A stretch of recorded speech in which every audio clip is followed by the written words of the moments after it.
우리가 늘 이야기하는 비문연대 예. 또는 2% 부족한 문후보 등등의 이런 변수가 남아있는 상태에서 아직까지는 전체적인 그러니까 19대 대선의 대세다. 이렇게 보기는 조금은 시기상조다. 난 이렇게 보고 있어요. 예. 영남권에서 결정하지 않겠어요, 그러면? 그러면 영남권에서는 뭐 안희정 후보나 이재명 후보보다는 그래도 아무래도 문재인 후보가 훨씬 낫지 않겠느냐, 그렇게 보는데. 지금까지 공들인 거나 또는 배경이나 그런 면이 없지 않죠. 하지만은, 우리 우리 선거 주 결과를 보면 영남 지역에 있어서는 호남과 같은 그런 결정적인 이런 이 표를 던져서 한쪽을 몰아준다든가 결과를 좌우해버리는 이런 경향은 좀 덜 했거든요. 더구나 그런 과정을 놓고 보더라도 문재인 후보 같은 경우는, PK 쪽이 강하면 또 이재명 후보 같은 경우는 미우나 고우나 TK란 말이에요. 그리고 또 중립적인 이런 견지에서 쓴다 그러면 안희정 후보에 대한 것도 그렇게 뭐 나쁘다고 볼 수 없으니까 그쪽에서는 그렇게 이해관계가 적다고 보면 역시 수도권, 충청권, 호남권 이런 자기의 대세 지역에서 표를 어떻게 얻느냐에 따라서 대세론이 확정된다 안 된다 이렇게 보는 거죠.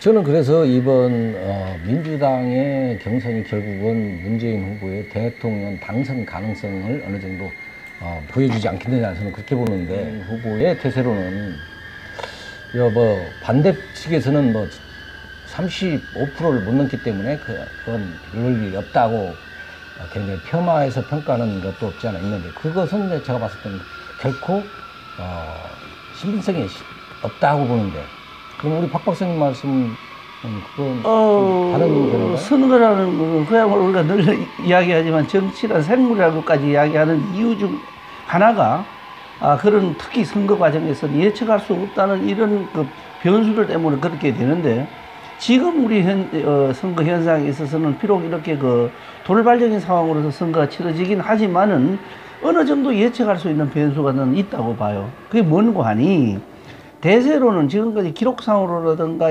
뭐 몇 주 동안 출근 1위를 해왔다는 이런 부분들에 본다면 문재인 후보의 대세론이 그럴 것 맞을 것 같기도 하지만은 또 한편 과거 보십시오.